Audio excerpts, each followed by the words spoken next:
let's move on to the next topic. Tournament streams.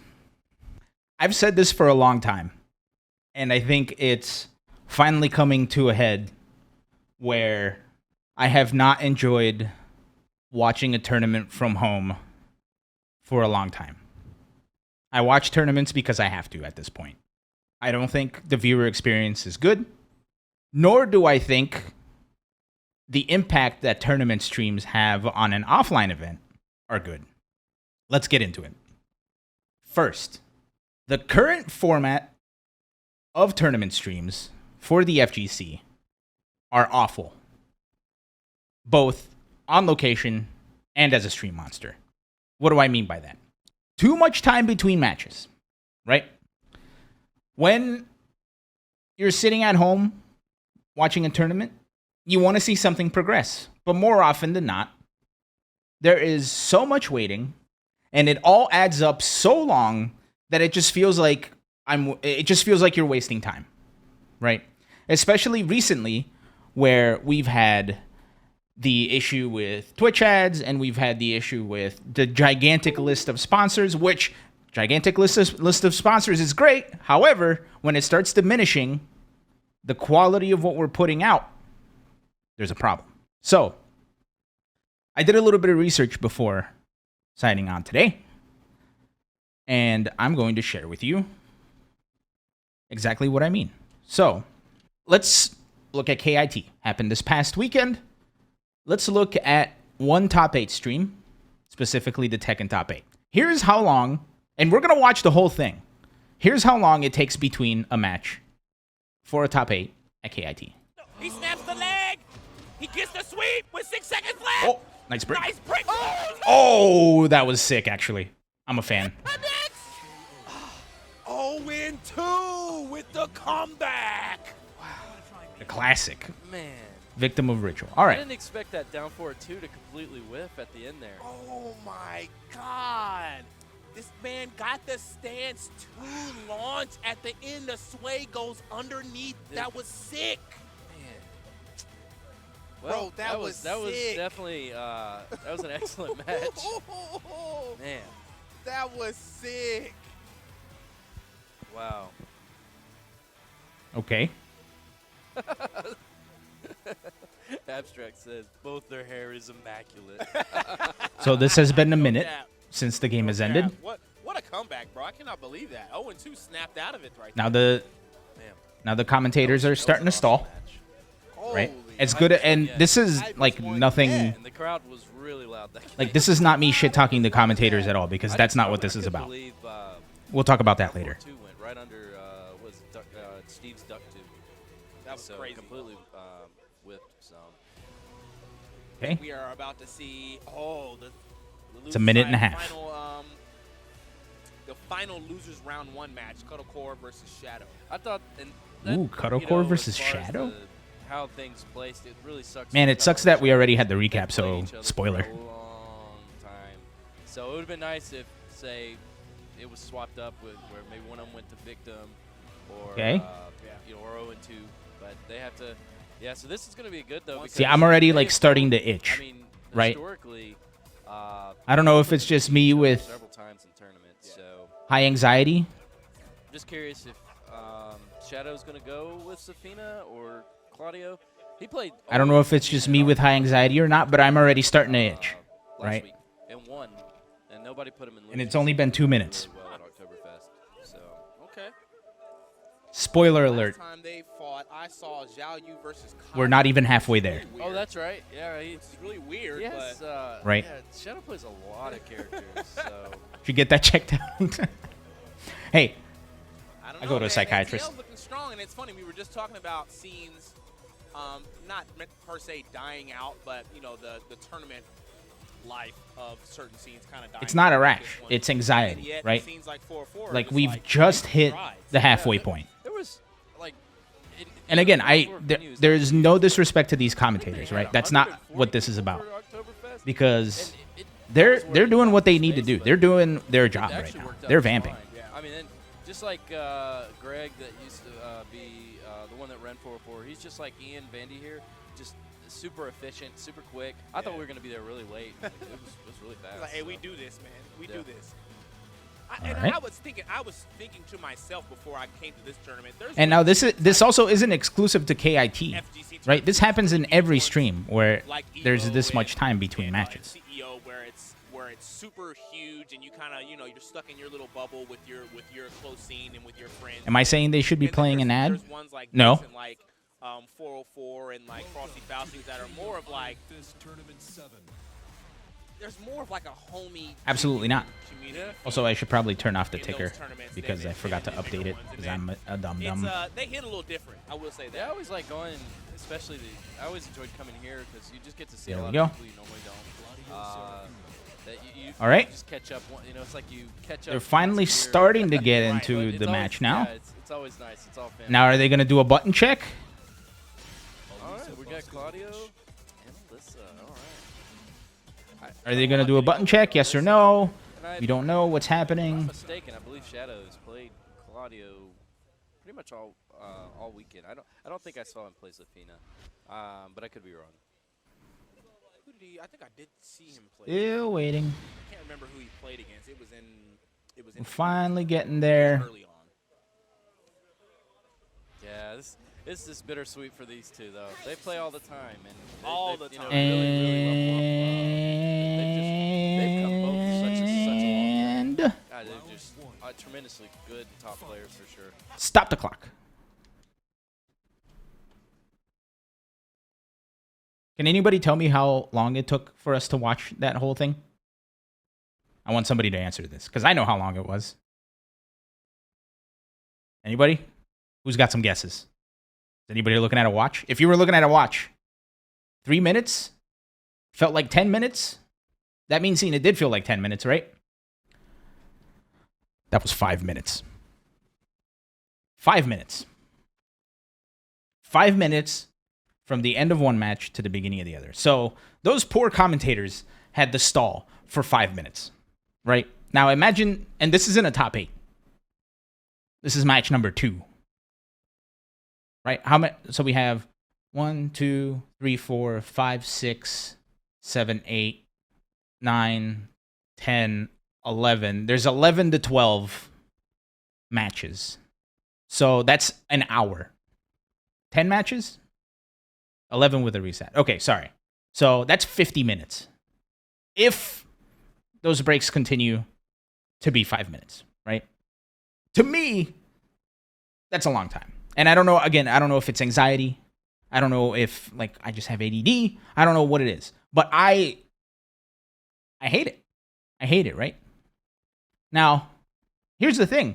This isn't even the worst of it. This big issue came to a head at EVO. So we're not going to watch the whole thing because just standing here for 5 minutes already is like, I just want to go jump out of my window, right? And I live on the first floor apartment, so I'm not going to get hurt. Well, maybe I might, like, get a boo-boo. But, yeah, I just want to, like, jump out of my window. It's awful. So we're not going to do that again. However, let's take a look at top 8 at EVO. This is top 8 at KOF. But no punishment there. That's going to be not quite. One more of those is going to do it. It's big. What's he got? No! Oh, big drop. The spacing. That was the... Wait a minute. Oh, got him. That's it. That's it. Holding together, staying frosty. Start the clock. That's so unfortunate, Paco. North America's last hope is eliminated by Lasted from Korea. And what a set that was, Alpaca. Oh, most certainly, man. Now, Paco I wanna just see couldn't find the strength to overcome the onslaught. Okay, I didn't expect that to... I didn't expect that to do that. Even in defeat, they can see there's a lot of good camaraderie there. We are a community at the end of the day. That's right. And I'm loving to see it. Yeah, man. So Oh, really I'm trying to get it back excited to 100. See, Lasted, continuing his run in this bracket. Oh, that shit was he's gonna funny. be playing up against All right. I'm going to fast forward. But we're about a minute after the match ended. We're about a minute after the match ended. Here's a blast for the past. So we got to wait 3 minutes. Then we got this countdown. Then we have the intro. And... oh, I guess this recording didn't even pick it up. Yeah, Blue was in the crowd for that. I was in the crowd for that. Now, I fast-forwarded a little bit, but chat, guess how long it was between those two matches? And now, granted, I picked the specific match for a reason. Blue says probably 7 minutes. Anybody else? 500 seconds? Was that like 8 minutes? No. 10 minutes? That post-break ad for the Sony thing was hella long. Yeah, it was. Blue nailed it right on the head. It was 7 minutes. 7 minutes. And Blue, you and I were there on the floor, and it felt like it took forever. Right? Now, remember, Evo was the tournament where we had the issue. 8 minutes and 33 seconds? Okay. Sorry, I was close, though. Right? Now, Evo had the issue where the Twitch ads compounded with the sponsor ads. Ads paid the bill, love it or hate it. I absolutely agree. And I have a solution to this, but I just want to prove my point. I have one more. This is Mortal Kombat the day before. This is Mortal Kombat Top 8. Zero. No! Disrespected to hit it and it's down 3 and it is going to be a Foxy Grandpa. Foxy Grandpa taking it. Foxy Grandpa takes an extremely close match. And I feel like he's just looking for it. Looking for the progression, because up next. All right, let's skip ahead. Now, I specifically picked this because... Oh, wait! Are we witnessing the change? I specifically picked this because we have replays into ad reads, into commercials, more commercials, into blasts from the past to kill more time, into we'll be right back with no countdown. There it is. A third of the pie that's going to be in the top. Stop the clock. Now, can you guys tell me how long that was? Obviously, it's a little hard to gauge because I'm fast forwarding through it, right?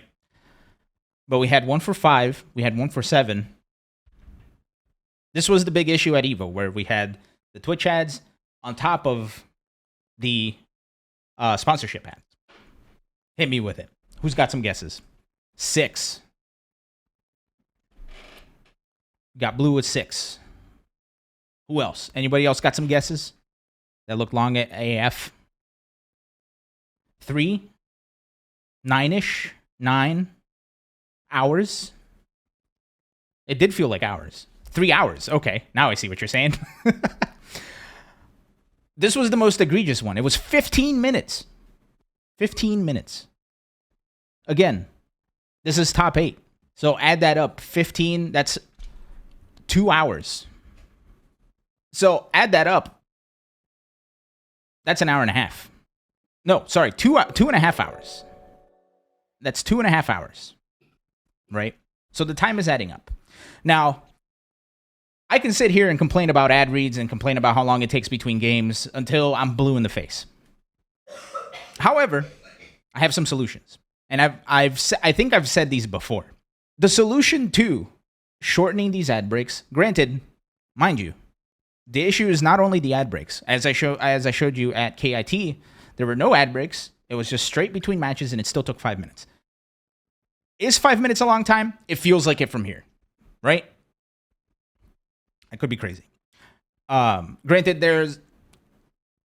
if you think I'm being unreasonable, I have solutions. Let's talk about it. Ads. Evo had the issue where they had to run Twitch ads on top of their sponsorship ads. So how do we fix this issue? How do we make it so that we separate these ads or advertise the sponsors in a more creative way? The answer, not necessarily simple, but I have a solution. Have you guys ever watched NASCAR? Or like any like local racing? Like I watch Formula 1, but like let's talk NASCAR, right? I don't usually watch NASCAR, but every once in a while I'll see it. Have you ever heard the name of one of the races? The races are like, this is the, like, for example, it's like, welcome to NASCAR on Sunday for the big race. This is the Pennzoil Penske Auto Body Shop, J. Mueller, Grant Lawyer Services, car body shop, Indiana 500, Daytona 500, right? Like, they name off all of the advertisers as the title of the race, right? Like, yeah, Money Green has an idea here, like soccer and the NBA, where sponsors change. So, here's the thing. They literally call those title sponsors, right? Yeah, Blue Emu Maximum Pain Relief Daytona 500. The Coke 400. Right, exactly. So, instead of running those damn ads for 5 minutes, why don't we name every pool station a different brand, right? On location, you can even have the company brand the pool stations, right? You can have them tell you what color they are so you can get the specific tablecloth. You can have their product at the pool, right? Like, you could have Totino's Pool A for Guilty Gear Strive, right? Or you can have the Red Bull Pool B for Street Fighter, right? Like, instead of having Pool A1, A2, Red Bull 1, Red Bull 2. Totino's 1, Totino's 2, right? What were some of those other ads? Let me look here. Astro Headphones Pool C, right? Like Intel Pool D, Alienware, right? Like, so each block of each block of the stream becomes a title sponsor instead of listing every goddamn thing. So that specific sponsor gets more screen time at their designated time. And you can even establish a little bit of a pay tier with, the mainstream games having to pay a little bit more, earlier in the morning having to play a little bit less. The Hori Pool H, exactly, right? People would still be confused. Blue, that's unfortunately you can't you can't herd cats, right? I mean, you could try. And this is just one solution to it, right? Where on location each pool gets branded by the company. Or each pool station gets branded by the company. Each specific pool block is branded by one company. So for a tournament like KIT, for example, where we had, I'm going to pull up the KIT Twitter, because I want to specifically look at their pool schedule for Friday. Here it is, Friday. So, 4:30 p.m. is when everything started on Friday. It started with Dead or Alive 6, Injustice, Under Night in Birth, and Multiverses 2v2s. And these are just pools, right? Granted, Dead or Alive 6, I think, was the entire bracket because it was a smaller tournament. But the point here is, how many pools did they run through? There's the question. Depending on how many pools they ran through is how many advertisers you could have shown off. So instead of running 5 minutes of advertisers back to back to back to back to back to back to back to back to back, you have one advertiser for a 2-minute ad or a 1-minute ad, or you don't even have ads at all since it's already a title sponsor. You can just say, hey, this is the Hori pool, and then you have the Hori stick behind the commentators. We have to be more creative with the way we advertise stuff, because the way we've been doing it is getting to the point where we're getting enough advertisers for bigger tournaments, where the quality of the stream and the quality of the tournament itself when you're on location is being diminished, right? And this isn't an issue just for top 8 either. I think the biggest reason why I don't compete anymore, and the biggest reason why I've always struggled with competing, I think, right? Because I don't know what the alternative is and how I would feel with the alternative. But whenever I have to play someone either on stream or someone who is coming off of a match on stream, I'm delayed by at least an hour, right? That's like an hour and a half of my day gone that I have to just sit there waiting, right? And that's for literally every person who's trying to play on stream. It holds up the bracket. It holds up the pool. It holds up everything. So, implementing something like this where you don't have to stop for ads. Granted, with Twitch, you still might have to stop for 3 minutes or whatever. But I think that's way more negotiable than running 5 minutes of sponsor ads and then waiting for 3 minutes for ads, right? Creatively titling and branding things for the advertiser lets that advertiser get a lot more attention than they would otherwise, and streamlines the whole process. Like, for example, do you guys remember the one Evo where it was like just Arxis all the time? Like, Arxis had a booth at Evo. They had like a billion games that were on Sunday finals. I think it was like 2018 or 2019. I think it was the year that Strive got announced. Like, if there's a developer that is going that ham and giving you that much money, have them be the title sponsor. Like, this is the Capcom Evo or something like that, right? Granted, then there's going to be, conflict of interest and all that, I think. But therein lies the big issue with the ads. We just need to be more creative to show sponsors more love rather than just running a pile of ads that nobody's going to pay attention to. Is this an easy solution? Absolutely not, right? And also, I probably should have prefaced this. I mean absolutely no disrespect to people who run streams. That's a thankless job, and that's a very difficult and stressful job on top of everything else. So this isn't me shitting on how people are, or this isn't me shitting on the people that do it. This is me shitting on the standard that we've gotten used to. You feel me? Let's move on to one other issue.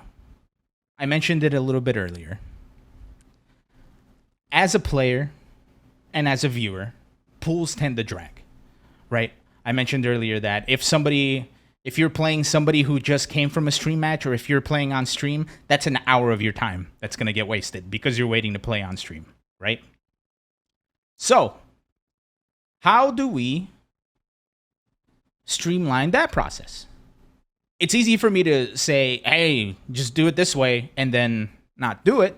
So I'm in the process of actually experimenting with this, but I believe the easiest way to fix this is to not have stages for pools, like stream stages for pools, but rather have one of the setups be attached to a capture card. Have one of the setups on each pool station be attached to a capture card, so that instead of having to wait ages for people to play on or off stream, you can just jump to a pool match that's starting. Well, bam, watch that match. Cool, that was great. Let's go to another one, right? That takes a little bit more coordination because you have to then figure out a match that's starting when one immediately ends. That takes a little bit more technology, right? Because you're adding one extra piece of things to the river of gigantic technology, like pile of technology that's already running. But this will help streamline pools in a way that pools are going to run more efficiently because you're not waiting for people to play on stage. We still get to watch matches, and we get to watch matches at a higher frequency. So then, you can have blocks where you can watch 4 to 5 matches instead of watching 2 matches and then waiting 5 minutes for an ad break, right? So you can have an entire pool block run. You can watch 5 matches. Once the pools are over, then you run the ads, you take a break, you switch commentators if they're getting tired. Next pool block comes in. Well, bam, we're back at it. You feel me? You want to play at the Budweiser stations? Oh, boy. Granted, Bud Light sponsored a big thing, so I guess maybe they don't care much about alcohol anymore. Although the YP thing is still hilarious to me, and they probably wouldn't approve of that very much. So, therein lies a solution to the problem. Another solution is there's a codec called NDI. This makes it a little bit complicated, but NDI is what I use here at home, where you can transmit a video and audio feed via an Ethernet cable, right?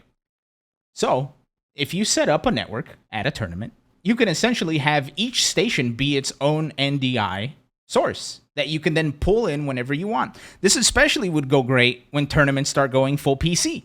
And this is something that I had a discussion with Art about, where you can essentially, if you have PC-only tournament like you had Defend the North, for example, each station has the PC tied to an Ethernet that is sending an NDI feed. It won't hamper the gameplay because NDI is not very resource intensive, right? Like I run NDI, like when I was streaming Street Fighter 6, I ran NDI on it while the game was running at full graphics, and it was perfectly fine. So when you have something like that set up, you can then capture literally anything, and you can see every input, so you can see when matches are starting, when matches are ending, and everything. That is, I think, a solution that is going to be a lot easier to handle on the production side because you just have a giant list of sources instead of having to physically switch everything. You feel me? So that's another solution to this issue. And again, because the stream would then reflect what's going on in pools instead of the stream hampering what's going on in pools, I think there will be a better experience both for the viewer and for the player. Because if you get put in a match on stream, you probably won't know about it, which means, granted, I guess that takes away, I do agree that does take away like the big stage, right? And as I was saying, like one of the big things about attending a tournament is everybody starts on even footing. So if you get paired up with someone, if you're not yourself a player, a big name player, but you get paired up with a big name player, there's a chance you'll be playing on the big stage, right? I guess in that sense, that is taking away a little something of it, right? However, we're going to take a big stop because we're getting rated. So actually, before I even get into it, for those of you that have never been here before, hi, my name is Ilan. This is Best of 5. We're a weekly FGC talk show. We go over tournament results, and we talk about new game updates or releases, and we chat about FGC things in general. Today, we're specifically talking about tournament streams that suck and how we're going to improve it. But EBGBs has just redeemed Press the Button. So I have this giant emergency button here, and I have to press it now. So here we go.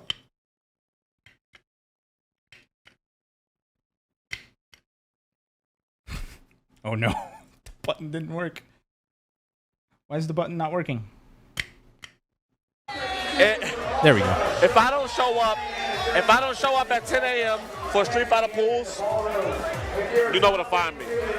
I'll be in my room. Look, man, I got a whole cartridge full of this. 8 bullets. Let's go. 8 bullets spinning on this now. Give me one of those, Yipes. Give me one. Right here? Right here? Golden piece. Right. Ah! There you go. My brother. There we go. I needed that.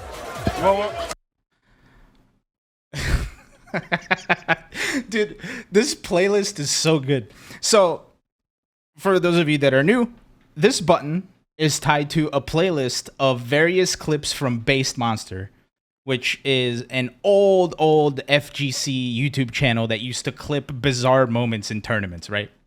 Much like what you just saw, K-Brad getting shot in the head by Yipes. Damn, did you guys get ads during that? No. How long has it been since you heard that name, right? Dude, Base Monster was my go-to, man. And it's hilarious because, like, I was at some of those tournaments, so watching the Base Monster highlight after I got home, beautiful, beautiful, beautiful. Back to the discussion. We were talking about tournament streams and how they suck and how we can improve them. I was specifically talking about the pool delay. Delay in pools, right? When you're there competing, if you get put on a stream, or if you're playing somebody that just played on stream, an hour of your day is gone. You just have to sit there and wait, right? So I said a couple of the solutions were either to put capture cards on the streaming or on the pool setups themselves, or have an NDI thing for a PC-only tournament where each PC is then a source on its own. So like that, instead of the stream dictating how the tournament goes, the stream reflects how the tournament is going, right? You're still going to get time to run ads between pools, right? When you switch pool blocks, you're still going to have commentators. You're still going to be able to, with our other solution for ads, if you're branding those pools, you're still going to be able to give love to the advertisers and to the people who are paying you to, or paying you in order to sponsor you, right? You're still going to have time for all of that. You're still going to have a chance to do all of that, but the frequency of the matches increase, the energy of the stream increases, and the viewing experience is going to be a billion times better because of it. It's going to get to a point where you want to take those breaks, right? That is my second point. First point was about the ads. Second point was about it interrupting tournaments. This does not, by the way, the thing about interrupting tournaments does not apply to top 8. Does not apply to top 8. Audio distortion sucks. Dude, underscore, I 100% agree with you. However, a lot of the bigger tournaments have already implemented this. Getting it to other people who aren't so lucky to have great equipment is difficult because it's expensive, right? Money solves everything.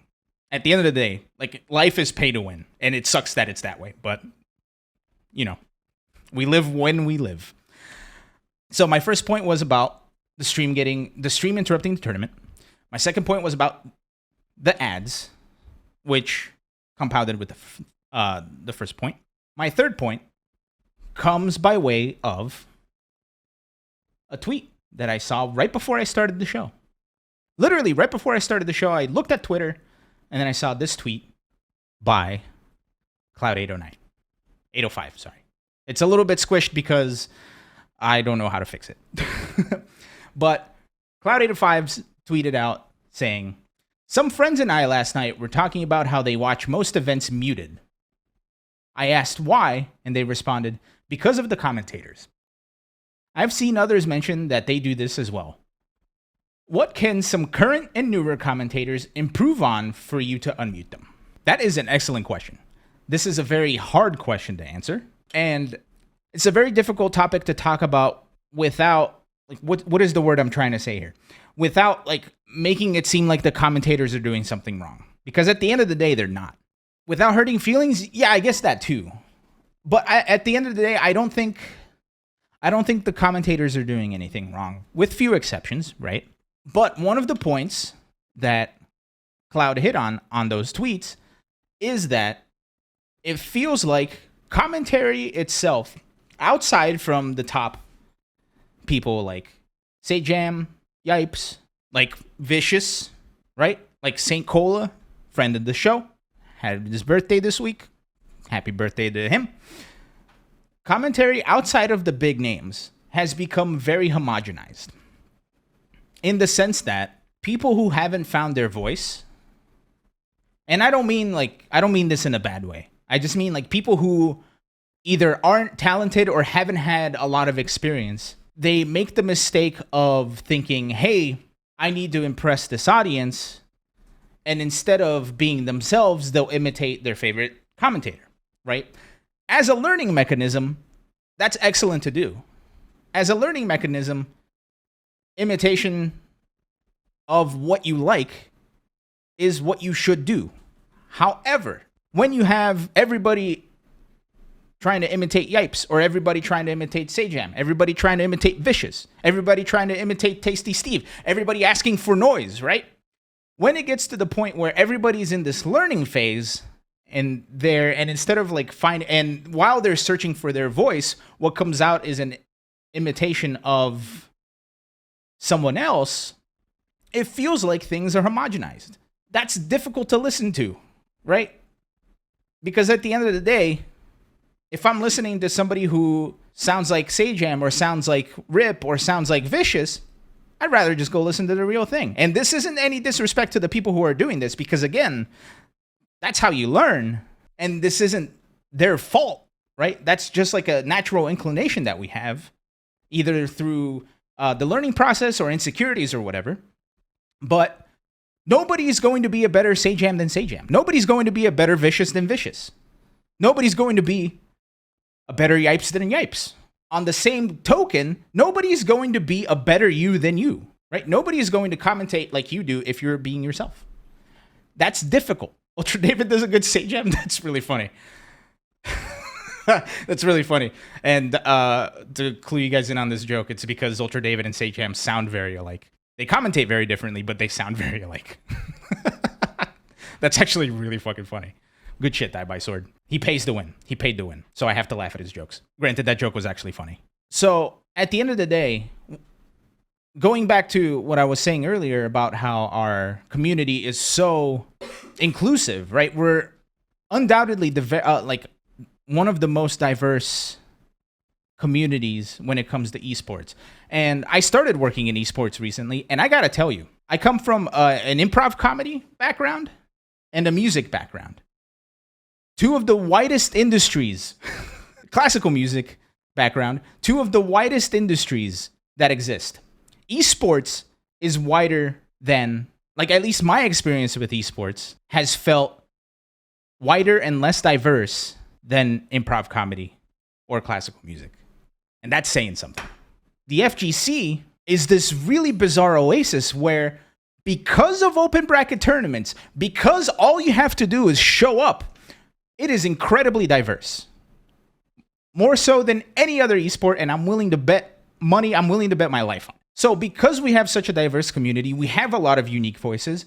Like, we don't need to have everybody copying everybody or anybody, right? We all have our own voices. But again, the imitation comes from a place of learning. So it's one of those things where those commentators start out that way, but the more they commentate, they'll start finding their own voice. And that takes work. The other issue is inaccuracies in commentary. That comes from studying, right? We're getting to a point in the FGC where commentary is getting very, very, very competitive, right? Again, because anybody can show up and do it. Not everybody can show up and do it well. You feel me? So because commentary is getting very competitive, the standard for commentary is increasing, which means we can't have the days of the past where, oh, I've never played this game, but you need somebody for commentary. Let me sit down, right? I think back to what was it? It was a Wednesday Night Fights stream. This was like the second rendition of Wednesday Night Fights when they were in the esports arena in Orange County, where they needed somebody to commentate, and some random guy sat down, and Valle sat down with him, and he goes, "Hey, my name's Alex. Who are you?" To Valle, right? So it was their first time, and I mean no disrespect to that person, right? It's a funny situation. It's not that person's fault. That person was actually very, very brave to step on commentary, right? So no longer do we have the days of where you can just, with local communities, right? Locals is a whole different beast. I'm talking about like regional, like larger tournaments. No longer do we have the luxury of like just pulling random people into commentary and then they entertain the stream. It wasn't his fault. He was, yeah, exactly. Like, it's no disrespect to that guy at all. As a matter of fact, I admire the hell out of that guy because he sat down to do it, right? That takes hella bravery. Because the FGC is evolving, commentary has to evolve. And commentary is evolving, right? Vicious is in Street Fighter 6. I'm still in awe of that. Right? I felt very happy that I was at EVO when I saw Tasty Steve and James Chen get announced for Street Fighter 6 commentary. It was very exciting. And they're able to get there because they do it so often, right? And because they do it so often, they have the ability to practice both on stream, on tournament, and off stream, off tournament. I remember, I don't know if Vicious is still here. He probably left at this point, which is perfectly fine. But I remember I went to Capcom Cup 2016. I think it was Capcom Cup 2016. And I saw Vicious do commentary at the esports arena, and he was very nervous, right? Like, you could see it all over his face. He was so nervous. I think that was like his first time commentating at Capcom Cup. And I saw him afterwards, like after he stepped off of his commentary block, and he was just like looking right at the ground. Like, he was just staring right at the ground. Like, he was just like in his own head. And I didn't know Vicious at the time, but I patted him on the back. I was like, dude, you're nervous, man. You're doing great. Just go do your thing. And then he did. And look where he is now. Because of me, he's in Street Fighter. I'm kidding. Not because of me. But anyway, that anecdote kind of gave me the realization that I'm privileged in the sense that because I did classical music and because I did improv comedy, I'm kind of built for performance, right?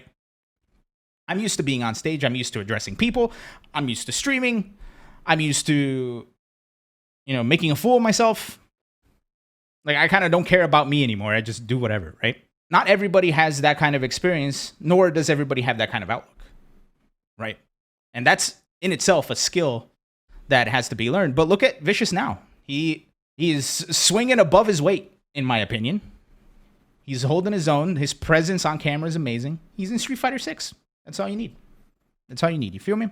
Last but not least, while we're talking about commentators, my last point is not so much about commentary itself, but the overall presentation of a show. The overall presentation of a fighting game stream. I hate going to a tournament, sitting down to watch some matches, and not being able to hear commentary. Commentary is a hard job that doesn't pay well. Yeah, like I said, all of these jobs are completely thankless, but they're so important, right? They're unbelievably important. And I prefaced this before I started diving into this topic. This discussion is not meant to, it's not meant to put anyone down. It's not meant to, like, I'm not saying the streamers suck. I'm not saying the commentators suck. That's not what I mean. What I mean is the standard for what we experience in the fighting game scene has gotten to a point that I have a hard time consuming it. Right? That's where we're at. I did not realize it's 9:30. The show's almost over. But I'm going to go a little bit later. Just for the sake of finishing, and we have a block grab. Olsen, whenever you're editing this, I'm sorry it's been so long. This is an important topic. It's also like a very delicate topic, right? About the reason casual listeners lose interest. I don't think it's even just casual listeners, because I have a hard time watching tournament streams at this point, right? Like, if I didn't have to run this show, I would not be watching tournaments. I feel like I have better stuff to do, or things that occupy my brain in a better way. But anyway, sorry, I'm like going into a billion tangents. Let me finish my thing, then I'm going to open up the floor for discussions. The last bit of this is the presentation itself. I am so tired of seeing commentators get hidden away behind the stage, right? I think that disconnects the commentators from what's actually happening. I believe a way to present a stream better, a way to help the commentators be more connected to what's happening in the scene, or not in the scene, but like in the venue, and also helps the commentators supplement their commentary with more observation, is to have the commentators on stage next to the players, right? Like, say this is a diagram of the stage right here. This is the stream setup. Have the commentators like this, where they're, like this. Holy shit, I'm dying. Like this, where they can see the players. They're off to the side of the stage, so they're not taking attention away from the players. They can see the players and they can see the crowd. That will absolutely help commentators' energy. It will help with the commentators' context, right? Because one of the big issues when you're watching a match is, if you're watching a match from home, is you can't see how the players are reacting to things, right? The commentators have the luxury of having like the little screens and stuff, so they can see it and they can maybe call it out every once in a while. But could you imagine if you have the commentators on stage and Daigo gets like the stupidest whiff punish on Takedo and Takedo goes, and when you have the commentators facing both the players and the crowd, right? And I love what Combo Breaker does by putting commentary with the crowd. However, having the commentators face the crowd, I think would make for a better presentation. Would make for a better presentation. Would help feed the commentators that energy, right? Instead of them either being tucked away backstage, where they can't see or hear anything, and it would kind of help solidify everything. It would make everything a complete package, so that when you're watching at home, the commentators can tell you what's happening in the crowd. The commentators can tell you what's happening with the players. The commentators can tell you what's happening with the game. The commentators can also interact with the players, can interact with the crowd, right? That, I think, is going to help build this out as a much better package than what we're currently seeing, where the commentators are off in their own little bubble. You feel me? It makes it more of a community type of thing instead of a sterilized esports version of it. Like, man, could you imagine, like, somebody in pools? This is antithetical to what I was saying earlier. Imagine somebody in pools beats someone like, I don't know, like some person from who we've never seen before goes to their first tournament and they beat someone in pools like Mena RD. They'll be excited as hell, right? I could see them like going over to the commentary desk giving high fives. Could you imagine that kind of interaction with players and commentators and players and audience? I think that would make for such a better presentation than what we currently have. Evo tries to fix this by having two types of commentators. They have the commentators that are hidden somewhere in the arena that you can't see or hear them, and they have crowd commentators, right? I think that's a great idea. However, I don't think it solves this problem because the crowd commentators are great, right? I remember, what was it? This Evo, it was, I saw Li Joe a lot. I saw St. Cola. I think I saw Vicious doing crowd commentary. I could be wrong about that. Tasty Steve. Man, I don't think I'll ever forget this. It was legit like the coolest thing I've ever seen. Right when Tekken was about to start, all I hear is, oh, here we go. And it was Tasty Steve. And then I see Tasty Steve just like run out into the audience. And he's like in like some kind of stance, like ready to like karate chop someone in the face. And then he asks for noise and everybody goes crazy, right? That kind of stuff was awesome. But if you're not sitting close to where this action is happening, you're missing it. I think I was in a very good spot where I could see the commentators. But if you're sitting up in the nosebleeds, or if you showed up late and you got some seats all the way in the back, that experience goes out the window. Granted, you could still hear them and it's great, but that feeling of energy like radiating off of the commentators themselves completely goes away. So, put them on stage. That's the solution, right? Okay, that was a lot. I did not expect to talk on that topic for like an hour, but I just had a lot of feelings about it. Does anybody in the chat have any opinions? Sorry, you muted? You couldn't stand the commentary? Man, it's a good thing you're paid to win. And you have that founder's badge.